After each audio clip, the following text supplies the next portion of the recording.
Hello दोस्तों, मेरे प्यारे बच्चों, आप सभी को सजी क्लासेस में फिर से स्वागत है।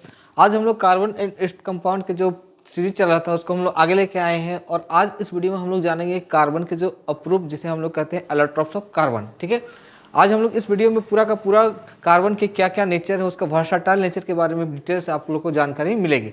तो आते हैं सीधे वीडियो में।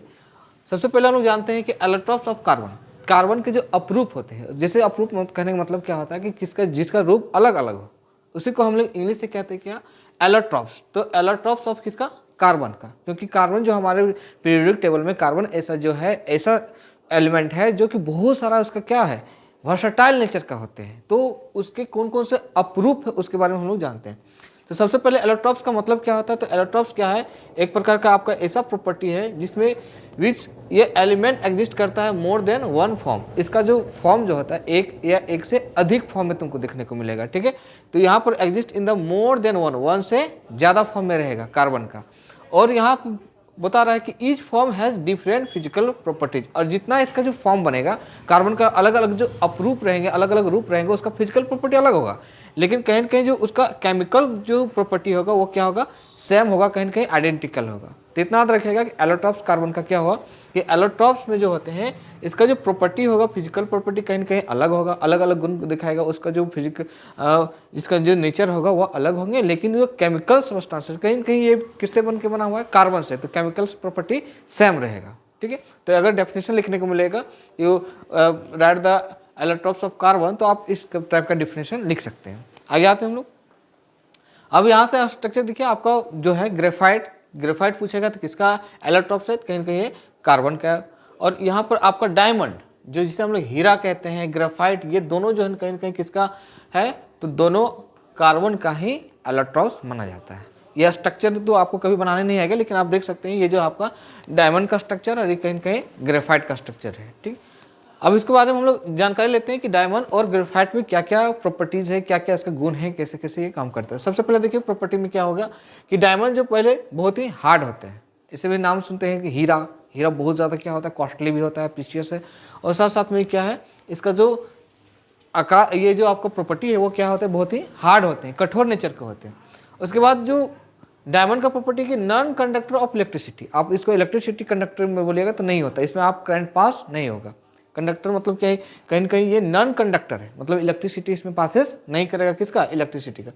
इसके बाद कलरलेस जो है, कलरलेस और ट्रांसपेरेंट, ये जो है डायमंड कोई कलर का नहीं होता, इसका कलरलेस है। और साथ साथ में क्या है, ये ट्रांसपेरेंट होता है, मतलब आर पार इसमें देखा जा सकता है। तो ये प्रॉपर्टी है किसका, डायमंड का। पहली बात बोलिएगा हार्ड है, बहुत हार्ड, वेरी हार्ड। दूसरा क्या है, non conductor of electricity, electricity का कंडक्ट नहीं करता। तीसरा क्या होगा, कलरलेस और ट्रांसपेरेंट होते हैं। अब हम लोग डायमंड का यूज़ कहाँ करते हैं, हीरा का जो है यूज़ कहाँ करते हैं। तो सबसे पहले मेकिंग ज्वेलरी, आजकल तो फेमस है, जो भी डिमांड करता है कि हीरा के एकदम को क्या चाहिए, ज्वेलरी चाहिए। आजकल जो है फैशन बन गया है कि सोना चांदी से ज़्यादा डायमंड का ही प्रीफर किया जाता है, किसके लिए, ज्वेलरी के लिए, बहुत कॉस्टली होता है।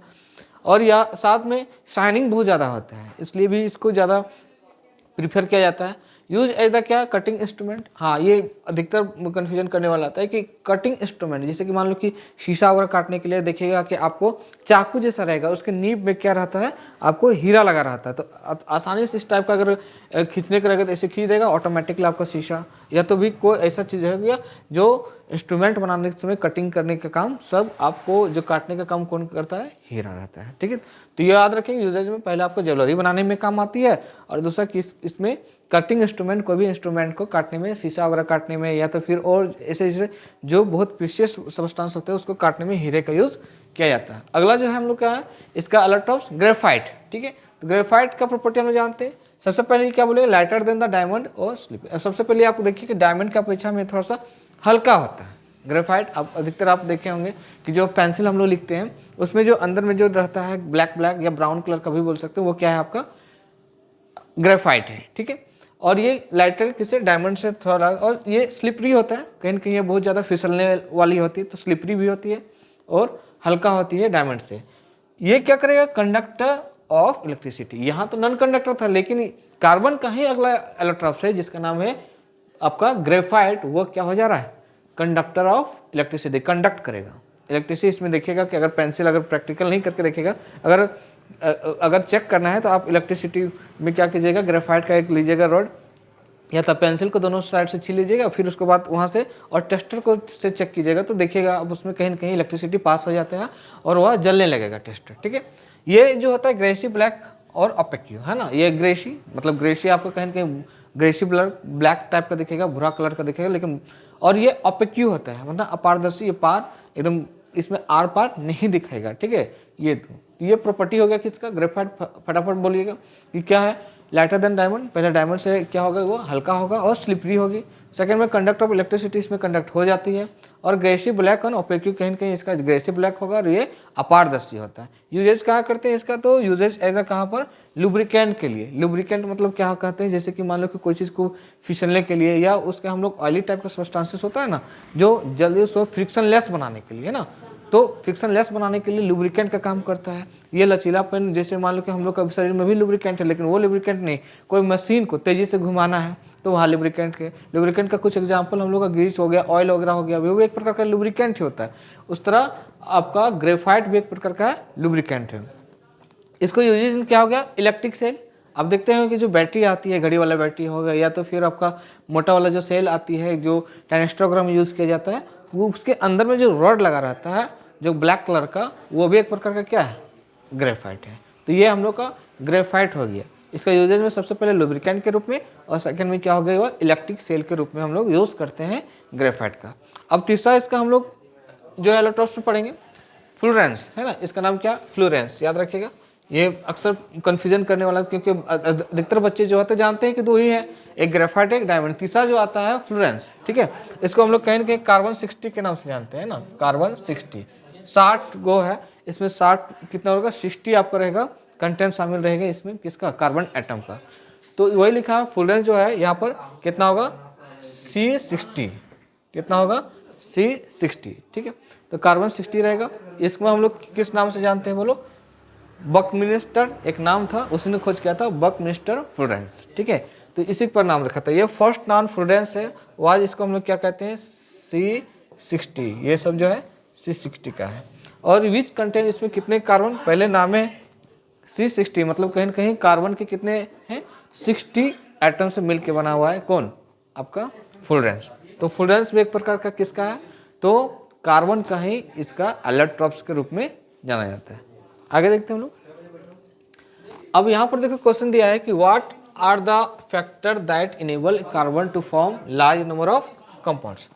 क्या क्या फैक्टर हो सकता है, क्या क्या ऐसे तत्व हैं जो कि क्या बनाएगा, कार्बन को एक लार्ज नंबर ऑफ कंपाउंड बनाने के लिए, क्योंकि सबसे ज़्यादा बॉन्ड बनाने के काम, सबसे ज़्यादा इसमें जो सीरीज चलती है वो किसका होता है, कार्बन का। ठीक है, या तो यही क्वेश्चन को और एक होगा, versatile nature of carbon, carbon का क्या क्या वर्सटाइल नेचर है। तो उसको हम लोग एक एक करके हम लोग दोनों का आंसर एक एक करके जानेंगे कि आखिरकार कार्बन के क्या क्या नेचर है, वर्सटाइल नेचर। सबसे पहले देखो क्या है, पहला नाम है कैटिनेशन। ठीक है, कैटिनेशन जो होता है क्या होता है, इसमें देखो कार्बन हैज क्या हो गया, self linkage property in which the carbon atom link through the covalent bond to form long straight और ब्रांच चेन। अब यहाँ से थोड़ा समझ लेते हैं कैटिनेशन का क्या होता है। जब बोलेगा कार्बन का पहला प्रॉपर्टी क्या होता है, तो वो कैटिनेशन नेचर का होता है। कहने का मतलब कार्बन जो है ना, वो अपने आप लिंकेज करते जाएगा, कार्बन ऐसे हो गया, कार्बन कार्बन आपस में इस टाइप का लिंकेज होते जाएगा। यही कैटिनेशन प्रॉपर्टी बताता है, सेल्फ लिंकेज, कार्बन कार्बन के साथ लिंक करके फिर कार्बन कार्बन के साथ, इस तरह लिंकेज होते रहेगा। ठीक है, और ये क्या बनाता है, एक कोवैलेंट बॉन्ड बनाता है। और कोवैलेंट बॉन्ड बनाने के बाद हो सकता है ये इसका फॉर्म लॉन्ग, लंबा आपका कार्बन कार्बन मिलके हो सकता है, या तो फिर आपका लॉन्ग स्ट्रेट सीधा वही हो गया, या तो फिर ब्रांच में भी निकल सकता है। इस टाइप का कार्बन कार्बन कहीं इस टाइप का ब्रांच निकल गया कार्बन, है ना, तो इस टाइप का हम लोग ब्रांचेस का भी हम लोग क्या होता है, फॉर्मेशन हो जाता है। ठीक है, तो ये ब्रांच वाला कार्बन, जहाँ से ब्रांच, तो ये हर टाइप का फॉर्मेशन ये कर सकता है। अब यहाँ से देखिए कि और ये तो फिर रिंग स्ट्रक्चर भी बना सकता है, जैसे कि आगे जाके हम लोग को कुछ बेंजीन वगैरह का या पेंटाहेक्सेन या हेक्सोकार्बन, इस टाइप का बहुत सारा आपको स्ट्रक्चर भी देखने को मिलेगा। ठीक है, तो ये भी कहीं ना कहीं आपका कार्बन का ही लिंकेज है। ठीक है, तो ये हो गया। इसमें बेंजीन अगर बनाएंगे तो एक एक छोड़ के बनाना पड़ता है, वो बाद में आप लोग बना देंगे।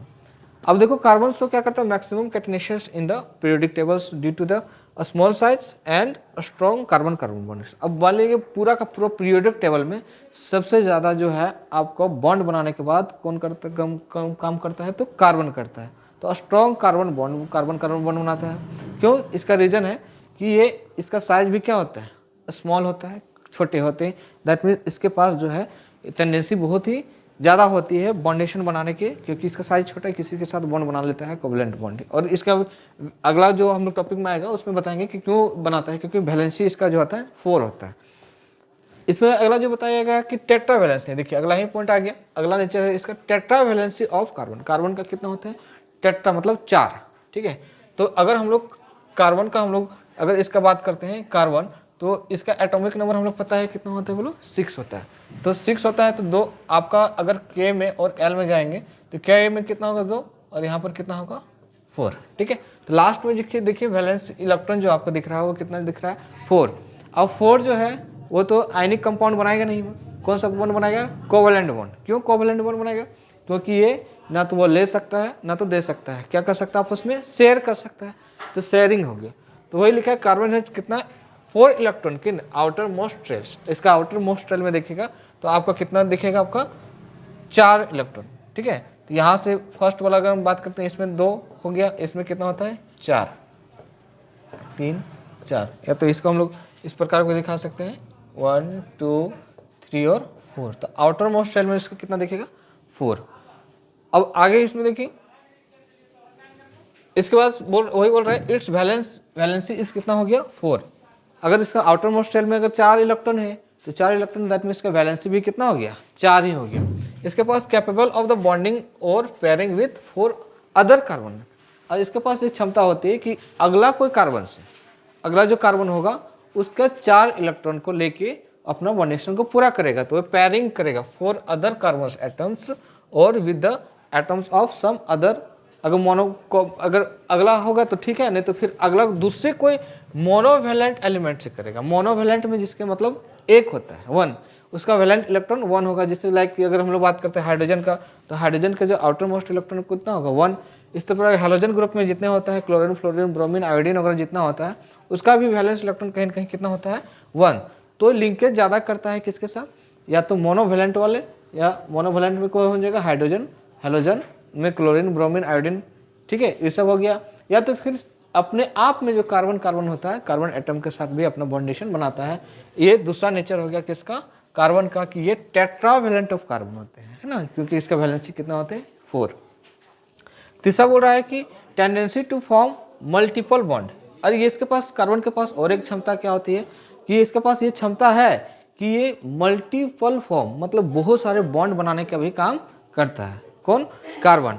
तो यहाँ से देखिएगा सबसे पहले due to its small size, पहले बता दें कि कार्बन का साइज बहुत बड़ा तो है नहीं, क्योंकि 2 ही सेल में ये क्या हो जा रहा है, निपट जा रहा है। 6 तो इलेक्ट्रॉन ही है, 2 इलेक्ट्रॉन तो हमारा के सेल में, और 2 इलेक्ट्रॉन का 4 इलेक्ट्रॉन कहाँ चल गया आपका एल सेल में, तो यहीं से निपट गया। तो ड्यू टू इसका स्मॉल साइज है कार्बन हैज टू क्या होगा strong tendency to form multi. तो ये आसानी से क्या करता है, इसके पास क्षमता होती है कि मल्टीपल बॉन्ड बना लेता है, बहुत सारे बॉन्ड बनाने का। जैसे मान लो कि डबल बॉन्ड हो गया, ट्रिपल बॉन्ड हो गया। इसे आगे जाके हम लोग पढ़ेंगे कार्बन कार्बन के बीच में जो होता है सिंगल बॉन्ड, कार्बन कार्बन के बीच में डबल बॉन्ड, कार्बन कार्बन के बीच में ट्रिपल बॉन्ड, ठीक है। तो अलग अलग मल्टीपल बॉन्ड बन रहा है। आगे जाके हम लोग ANE पढ़ेंगे, YNE पढ़ेंगे, ENE YNE सब हम लोग बताएंगे अल्काइल ग्रुप में, ठीक है। तो बॉन्ड बाय शेयरिंग क्या होगा मोर देन 1 इलेक्ट्रॉन्स, क्योंकि कहीं न कहीं ये शेयरिंग करता है एक या एक से अधिक इलेक्ट्रॉन को pair with its the 1 atoms, या तो फिर विद द एटम्स लाइक, जैसे कि हो सकता है कि या तो फिर कार्बन खुद का पेयर से बनाएगा, या तो नहीं तो फिर क्या होगा दूसरे एटम से, जैसे कि ऑक्सीजन हो गया, नाइट्रोजन हो गया, उन सब से मिलकर भी क्या बनाएगा बॉन्ड बनाने का काम करेगा कार्बन, ठीक है। ये हो गया। अब हम लोग को इस वीडियो में हम लोग इतने ही रखेंगे। आज की वीडियो में हम लोग को जो भी कार्बन के जो वर्सटाइल नेचर था उसके बारे में जाने, और साथ साथ में जो कार्बन के जो एलोट्रॉप्स हैं उसके बारे में हम लोग डिटेल्स जानकारी हम लोग को इस वीडियो में मिल गया है। अगला वीडियो में इसके आगे का सीरीज हम लोग कंटिन्यू रखेंगे। तब तक के लिए हमारे साथ बने रहिए। अगर सर्जिकल क्लासेस को सब्सक्राइब नहीं किए तो जल्दी से जाकर सब्सक्राइब और लाइक कर दीजिए, और जल्दी से जल्दी शेयर कर दीजिए, ठीक है। मिलते हैं नेक्स्ट वीडियो में, तब तक टेक केयर, बाय बाय।